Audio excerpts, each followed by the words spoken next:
Hello students, how are you? I hope all of you are fine. Student, today we are going to discuss a new topic of class and physics, that is internal resistance of the cell. In the previous lectures we had to discuss about the cell, electric cell and EMF of the cells and potential difference, terminal potential difference के बारे में discuss कर चुके हैं. आज discuss करेंगे internal resistance of the cell. Cell का internal resistance क्या है, किस फैक्टर्स पे डिपेंड करता है, ठीक है. और after that we will discuss about what is the relation between EMF potential difference and internal resistance of the cell. ठीक, रिलेशन भी हम इसमें देखेंगे. ठीक है, चलिए देखते हैं, स्टार्ट करते हैं internal resistance of the cell. तो सेल मींस एक ऐसा डिवाइस जो क्या करता है, केमिकल एनर्जी को कन्वर्ट करता है किसमें, इलेक्ट्रिकल एनर्जी. ठीक, तो सेल का स्ट्रक्चर क्या होता है कि एक हमारे पास वेसल्स होते हैं, इसके अंदर हम एक इलेक्ट्रोलाइट सॉल्यूशन को फिल करते हैं और उस इलेक्ट्रोलाइट सॉल्यूशन के अंदर हम क्या करते हैं, दो अलग अलग मेटल्स के रॉड को इमर्स करते हैं और ये जो रॉड है ये हमारे क्या कहलाता है, इलेक्ट्रोड्स कहलाता है. क्या कहलाएंगे, इलेक्ट्रोड्स या टर्मिनल्स. ठीक, इसके अंदर इलेक्ट्रोलाइट सॉल्यूशन फिल्ड होते हैं. इलेक्ट्रोलाइट सॉल्यूशन मैंने आपको बताया एक ऐसा सॉल्यूशन जो क्या होता है, अलग अलग आयंस में क्या होते हैं, ब्रेक डाउन होते हैं, ब्रेक करते हैं. तो ऐसे सॉल्यूशन को इलेक्ट्रोलाइट सॉल्यूशंस हम कहते हैं. ठीक है, इलेक्ट्रोलाइट सॉल्यूशन यहाँ पे आपका CuSO4 यूज किया जाता है. ये आपका पॉजिटिव टर्मिनल्स है, ये नेगेटिव, ये आपका एनोड है, ये कैथोड है. ठीक है, अब जब दोनों इलेक्ट्रोडों के बीच में क्या करते हैं, कोई भी इंटरनल या एक्सटर्नल सर्किट हम कनेक्ट करते हैं. सेल के दोनों इलेक्ट्रोडों के बीच में जब हम क्या करते हैं, एक एक्सटर्नल सर्किट को कनेक्ट करते हैं, तो इस एक्सटर्नल सर्किट में करंट फ्लो होता है from higher potential to lower potential. जो करंट फ्लो होगा वो हायर पोटेंशियल से lower potential, it means positive terminal से नेगेटिव टर्मिनल की तरफ हमारा करंट फ्लो होता है. ठीक है, जब ये करंट फ्लो होगा तो इसके अंदर इलेक्ट्रोलाइट सॉल्यूशन के अंदर भी क्या होता है, करंट फ्लो होता है. और सॉल्यूशन के अंदर जो करंट होगा, करंट का जो डायरेक्शन होता है ये होता है आपका lower potential to higher potential. क्योंकि जब करंट यहाँ पे भी फ्लो होगा लोअर टू हायर में, तभी आपका सर्किट जो है कंप्लीट होगा. यहाँ पे मोस्ट इंपॉर्टेंट पॉइंट ये है कि एक्सटर्नल सर्किट में करंट का जो डायरेक्शन होता है वो lower higher to lower potential की तरफ होता है, हायर टू लोअर पोटेंशियल की तरफ होता है.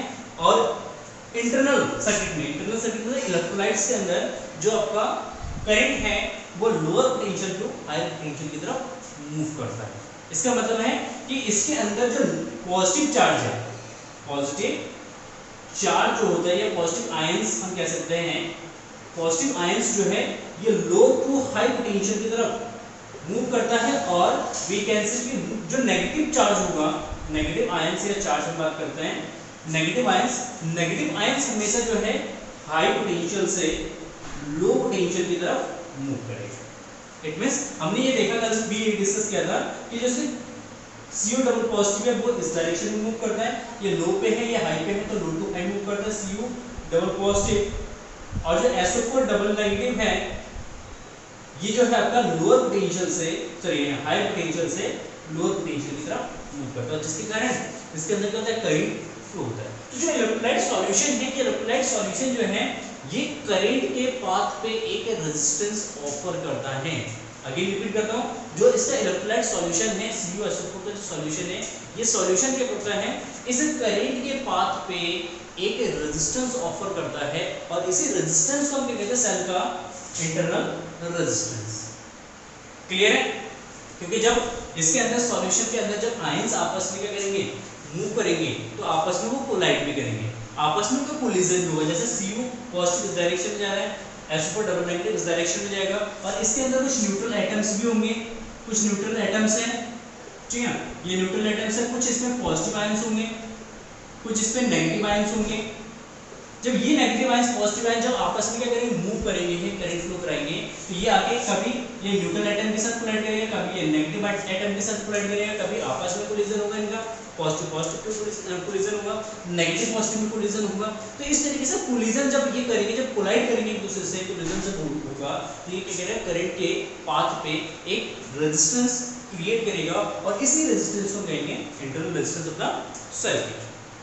ठीक है, तो इसको डिफाइन करेंगे, इसका डेफिनेशन हो जाएगा, the resistance offered by the resistance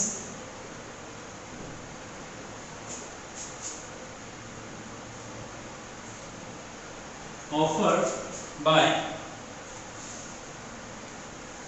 the electrolytes offered by the electrolytes of the cell, the resistance offered by the electrolytes of the cell in the path of cell to the flow of charge, to the flow of charge or ions और करंट, कुछ भी लिख सकते हैं, charge ions और current to the flow of charge ions and currents between the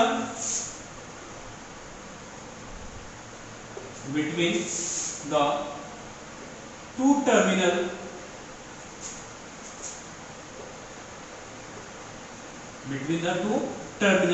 of the cell is known as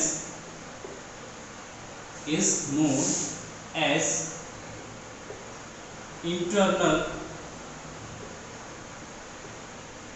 resistance of the cell, is known as internal resistance of the cell।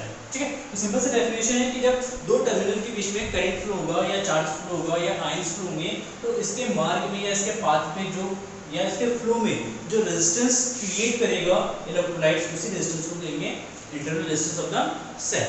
ठीक है, next आते हैं कि किस factors पे depend करता है,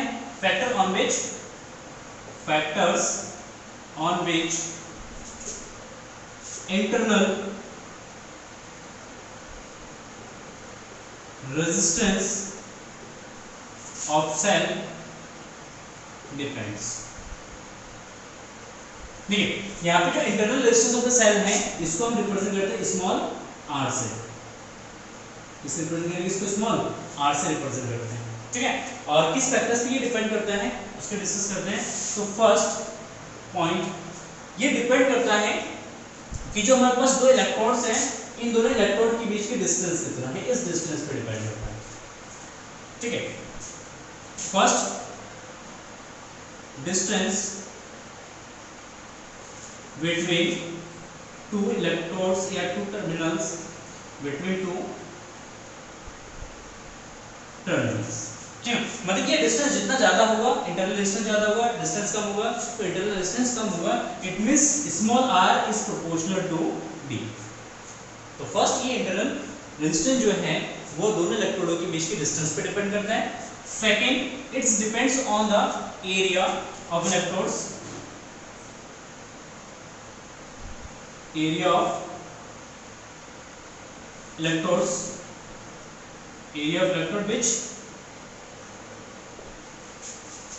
which immersed in the electrolytes, which immersed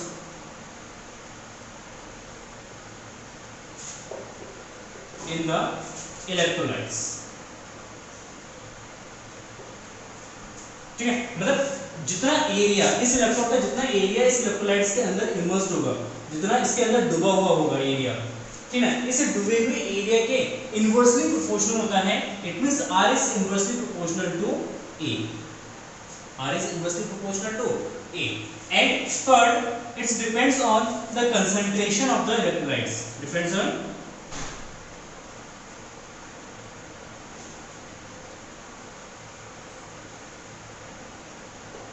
concentration of the electrolytes, concentration of electrolytes।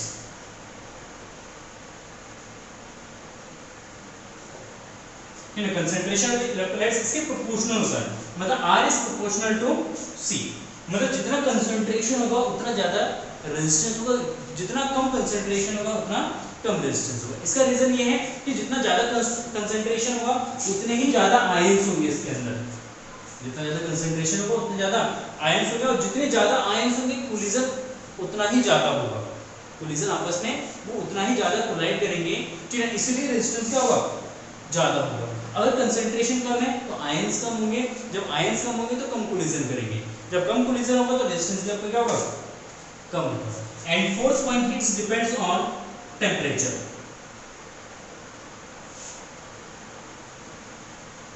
It depends on temperature because R is proportional to 1 by T. R is proportional to 1 by T. ठीक है, R is proportional to 1 by T का means क्या है कि अगर temperature decrease है, temperature कम है तो रेजिस्टेंस हमारा ज्यादा होगा, अगर टेम्परेचर ज्यादा है तो रेजिस्टेंस हमारा क्या होगा, कम होगा। मतलब इलेक्ट्रोलाइट्स को अगर हीट अप करते हैं, उसको गर्म करते हैं तो रेजिस्टेंस कम हो जाएगा, अगर टेम्परेचर को इसको कूल डाउन करते हैं तो उस कंडीशन में रेजिस्टेंस आपका इंक्रीज होगा। रीजन ये है क्योंकि जब इसको हम गर्म करेंगे, हीट अप करेंगे तो इसके अंदर जो CuSO4 है, CuSO4 ये लार्ज अमाउंट में का ब्रेक होगा, Cu double positive and SO4 double negative में। जितना ज्यादा ये ब्रेक डाउन होगा आयंस, मतलब जो आपका कॉपर सल्फेट या जिंक सल्फेट या H2SO4 है, जो भी इलेक्ट्रोलाइट्स है, अगर इसको टेम्परेचर इसको कम क्या करेंगे, हीट अप करेंगे, गर्म करेंगे तो इतना ज्यादा इसके अंदर क्या होगा, आयंस क्रिएट होंगे। ठीक है, जितना ज्यादा आयंस क्रिएट होंगे उतनी ज्यादा ये करंट को कर सकता है, इजीली फ्लो करा सकता है, इसीलिए उसका रेजिस्टेंस का जगह कम हो जाएगा। तो R is proportional to 1 by T। तो ये 4 फैक्टर्स पे डिपेंड करता है internal resistance of the cell. अगर इन तीनों लॉस को, किसको, इसको, इसको और इसको, इन तीनों को अगर हम कंबाइन करते हैं तो यहाँ पे इंटरनल रेजिस्टेंस का फॉर्मूला हो जाता है internal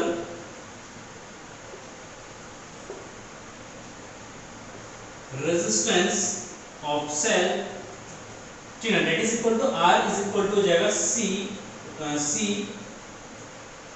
D by A। Small r is equal to C D by A हो जाएगा। ठीक है, ये फॉर्मूला नोट कर लो।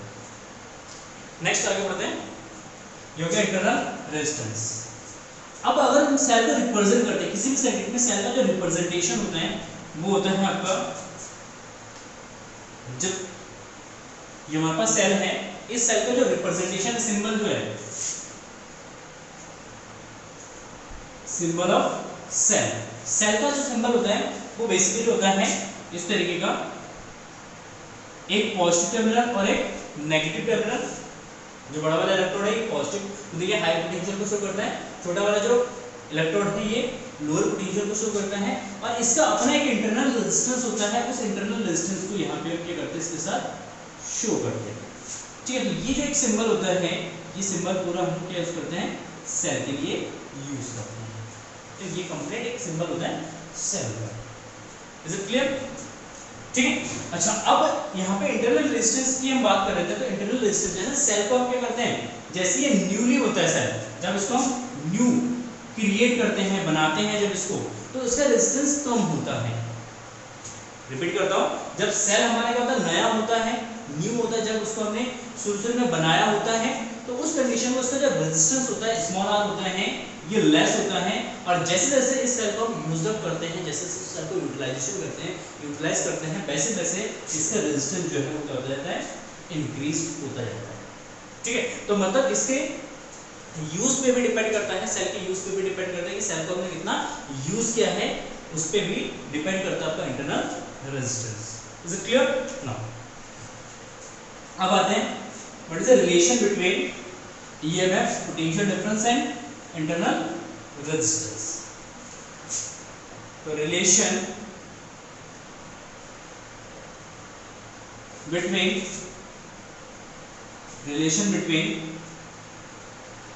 EMF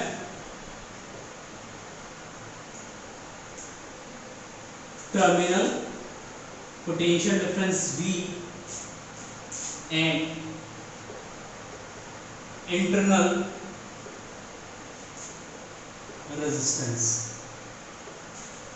R, internal resistance R। ठीक है, इन दोनों में, इन तीनों में क्या करना है, रिलेशन हमें फाइंड आउट करना है।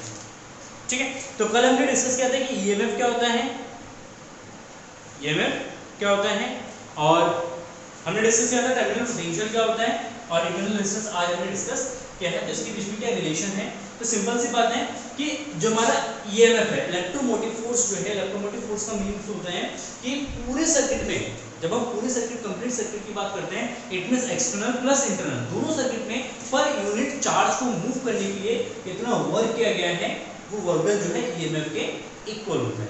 ठीक है ना, terminal potential difference, terminal potential difference का मीनिंग है टू टर्मिनल के बीच में एक्सटर्नल सर्किट में यूनिट चार्ज को या यूनिट पॉजिटिव चार्ज को फ्लो कराने के लिए जितना वर्क डन किया जाता है वो वर्क डन जो है आपका टर्मिनल पोटेंशियल डिफरेंस कहलाता है। ठीक है, अब इंटरनल रेजिस्टेंस हम डिस्कस कर चुके हैं। तो यहाँ पे नाउ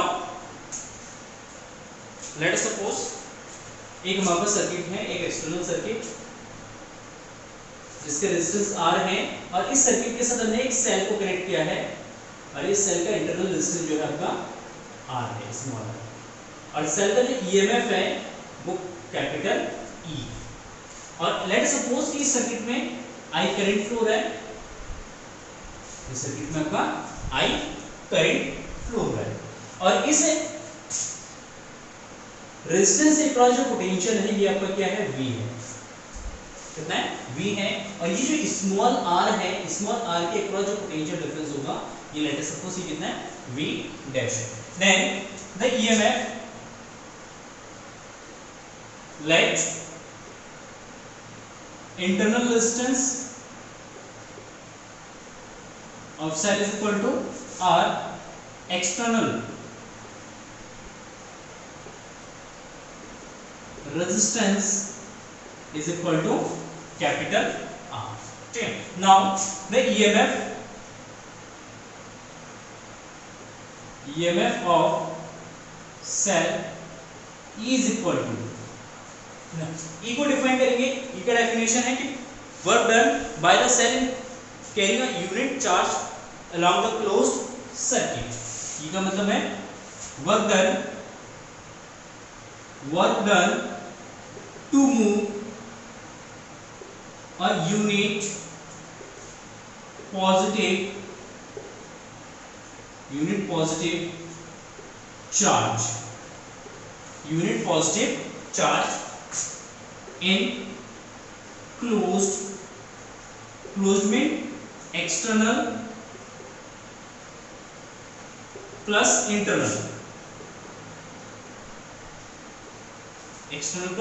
internal circuit।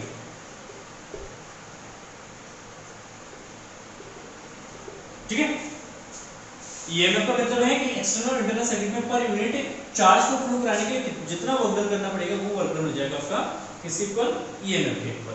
तो EMF को हम ब्रेक डाउन कर सकते हैं। यहाँ पे जो टोटल वर्क डन है इस टोटल वर्क डन को ब्रेक डाउन कर सकते हैं एक्सटर्नल प्लस इंटरनल में। ठीक है, तो एक्सटर्नल प्लस इंटरनल में जब इसको ब्रेक डाउन करेंगे तो work done in carrying a unit charge from A to B in against external circuit and plus इसको हम ब्रेक डाउन करेंगे work done to move a unit positive charge in external resistance R, जिसको हम external circuit भी कह सकते हैं, plus work done to move a unit positive charge in internal resistance small r। ठीक है, क्लियर है। Work done to move a unit positive charge in external circuit और we can say external resistance R and work done to move a unit positive charge in internal resistance और we can say internal circuit R। ठीक है, तो external circuit में जितना work done करना पड़ेगा वो हो जाएगा आपका पोटेंशियल डिफरेंस इक्वल, जिसको हम कहेंगे टर्मिनल पोटेंशियल डिफरेंस V। और इंटरनल सर्किट के अंदर per unit coulomb of charge को फ्लो कराने के लिए जितना वर्क डन करना पड़ेगा वो पोटेंशियल डिफरेंस हो जाएगा V डैश। कितना जाएगा, V डैश। ना according to Coulomb's law, sorry Ohm's law, according to Ohm's law तो V डैश जो है ये आपका जो I R के इक्वल, क्योंकि इसका रेजिस्टेंस R है, इसमें I करंट फ्लो हो रहा है। ठीक है, तो इसका जो पोटेंशियल डिफरेंस है वो कितना जाएगा, I R। यहाँ पे वैल्यू सब्स्टिट्यूट कर देंगे, then we find W is equal to V plus I R। E is equal to V plus I R। ठीक है, और इसी इक्वेशन को लिख सकते हैं V is equal to E minus I। तो इस वाले इक्वेशन से हम ये आइडेंटिफाई कर सकते हैं कि टर्मिनल पोटेंशियल डिफरेंस जो है वो हमेशा ईएमएफ से क्या होता है, लेस होता है जब हमारा सर्किट क्लोज्ड होता है। कैसा होता है? क्लोज्ड होता है। क्लियर है? No doubt.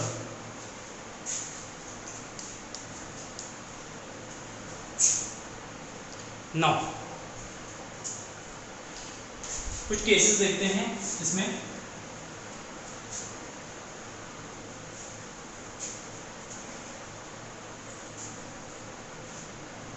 There are some cases से पहले कुछ हम और चीजें डिस्कस कर लेते हैं। E is equal to V plus IR, E is equal to V plus IR, then V is equal to लिख सकते हैं IR according to Ohm's law, यहाँ पे सब्स्टिट्यूट कर देंगे। then E is equal to जो IR plus I small r, I इसमें से कॉमन हो जाएगा, then R plus small r, यहाँ पे करंट निकाल सकते हैं सर्किट में कितना करंट फ्लो होगा, then I is equal to E by R plus small r, ठीक है ना। तो current is equal to EMF, we can say that EMF divided by total resistance। देखेंगे यहाँ पे दोनों रेजिस्टेंस जो है किसमें सीरीज है, और सीरीज कॉम्बिनेशन में total resistance capital R plus small r, ठीक है। नेक्स्ट अगर इसका इंटरनल रेजिस्टेंस फाइंड आउट करना है, सर्किट इंटरनल रेजिस्टेंस, तो इंटरनल रेजिस्टेंस के लिए फॉर्मूला क्या होगा वो देखते हैं। तो इंटरनल रेजिस्टेंस के लिए हो जाएगा E is equal to V plus IR, ये फॉर्मूला है, ठीक है। यहाँ से अगर हम निकालते हैं स्मॉल r, तो small r is equal to E minus V divided by I, and according to Ohm's law I is equal to V by R use कर सकते हैं। I is equal to V by R, then E minus V by V by capital R, यहाँ से इस वाले equation से यहाँ से I अगर फाइंड आउट करेंगे तो I is equal to V by capital R, ठीक है। कैपिटल ऊपर चला जाएगा तो E minus V by V into capital R, तो इसको लिख सकते हैं E minus V minus 1 into R। ये फॉर्मूला जो आपका इंटरनल रेजिस्टेंस के लिए E by V minus 1 into R, ठीक है। क्लियर है? तो ये इंटरनल रेजिस्टेंस के लिए फॉर्मूला हो जाएगा। दो फॉर्मूले हमने डिस्कस कर लिया।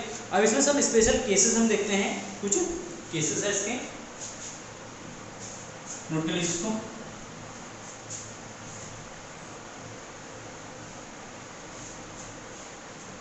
हमारे पास इक्वेशन है E is equal to V plus I R।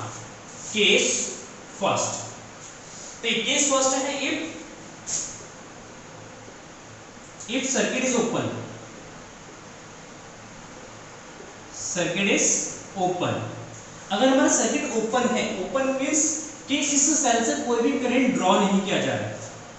जो हमारे पास सेल है, इस सेल से किसी भी तरीके का कोई भी करंट ड्रॉ नहीं किया जा रहा है, सेल ओपन है, तो देन उस कंडीशन में इसका जो EMF है E, वो किसके इक्वल हो जाएगा?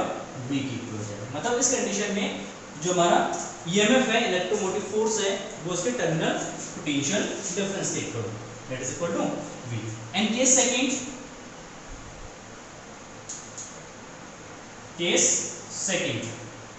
ठीक है, इफ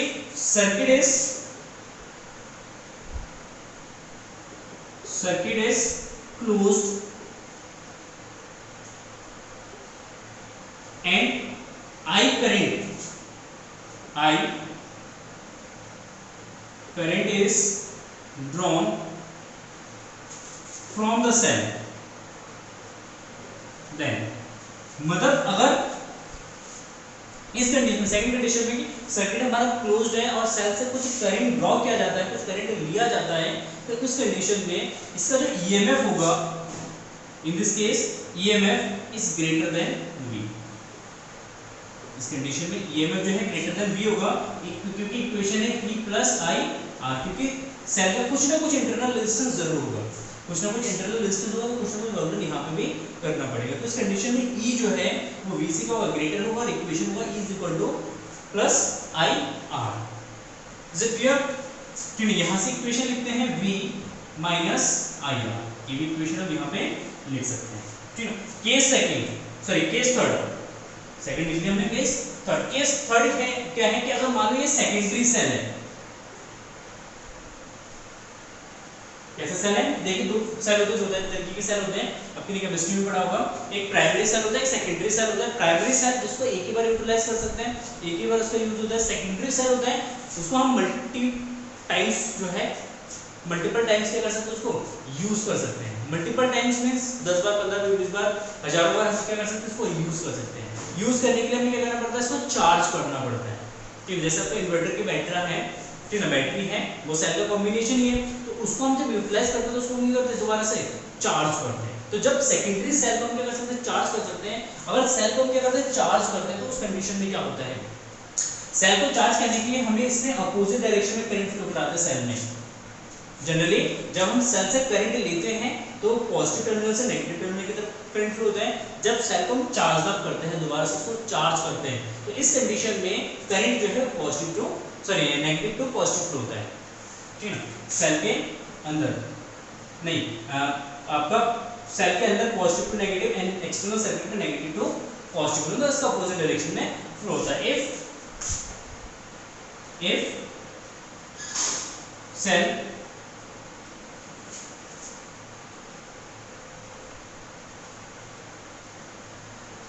चार्जिंग नहीं, अगर सेल को हम चार्ज करते हैं तो इस कंडीशन में करंट आई को हम रिप्लेस करेंगे माइनस ऑफ आई से, क्योंकि करंट का डायरेक्शन चेंज होगा, करंट का डायरेक्शन चेंज होगा तो माइनस ऑफ आई से इसको रिप्लेस करेंगे, एंड माइनस ऑफ आई से रिप्लेस करेंगे तो इस कंडीशन में होता है V is equal to E plus I R, और we can say E is equal to V minus I R. ठीक है, तो यहाँ पे इस कंडीशन में हम ऑब्जर्व ये कर सकते हैं कि यहाँ पे कि सेल का जो ईएमएफ है, सेल का जो ईएमएफ है it is less than V। ठीक है, मतलब इस थर्ड कंडीशन में सेल का जो ईएमएफ होगा वो उसके पोटेंशियल डिफरेंस से क्या होगा, ग्रेटर होगा।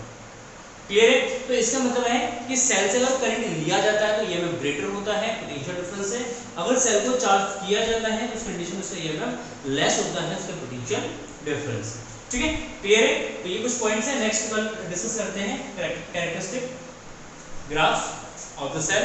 उसमें हम ड्रॉ करेंगे V वर्सेस R का ग्राफ ड्रॉ करेंगे, I वर्सेस V का ग्राफ ड्रॉ करेंगे, V वर्सेस कैपिटल R का ग्राफ हम इसमें ड्रॉ करेंगे। ठीक है, क्लियर है? Thank you for watching this video and have a nice day, bye bye.